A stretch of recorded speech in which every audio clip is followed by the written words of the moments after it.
ভাবুন তো, মধ্যপ্রাচ্যে এমন এক উত্তেজনা তৈরি হয়েছে যা যে কোনো সময় বড় যুদ্ধে রূপ নিতে পারে। ইরান বনাম ইসরায়েল, দুই শক্তিশালী দেশের মধ্যে এই দ্বন্দ্ব এখন বিশ্ব রাজনীতির সবচেয়ে আলোচিত বিষয়। এই সংঘাত আজকের নয়, বহু বছর ধরে ইরান ও ইসরায়েলের মধ্যে শত্রুতা চলে আসছে। ইরান কখনোই ইসরায়েলকে রাষ্ট্র হিসেবে স্বীকৃতি দেয়নি। অন্যদিকে ইসরায়েল মনে করে ইরান তাদের জন্য সবচেয়ে বড় হুমকি, বিশেষ করে ইরানের পারমাণবিক কর্মসূচির কারণে।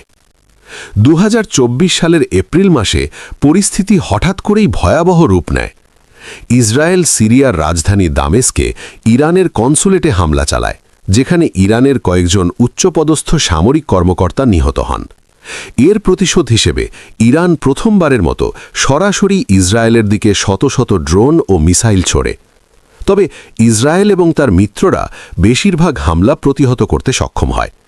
এরপর ইসরায়েলও ইরানের ভেতরে সীমিত আকারে পাল্টা হামলা চালায়। কিন্তু উভয় দেশই এখনও পুরোপুরি যুদ্ধ শুরু করতে চায় না। তাহলে কি যুদ্ধ হচ্ছে না?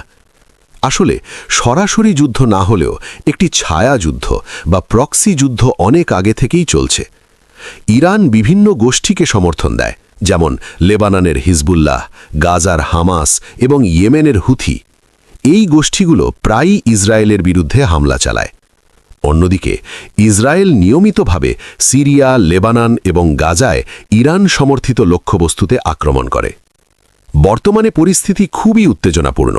যে কোনো ছোট ঘটনা বড় যুদ্ধের দিকে নিয়ে যেতে পারে।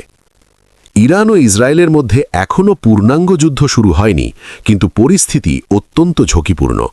পুরো বিশ্ব তাকিয়ে আছে এই সংঘাত কোথায় গিয়ে থামে।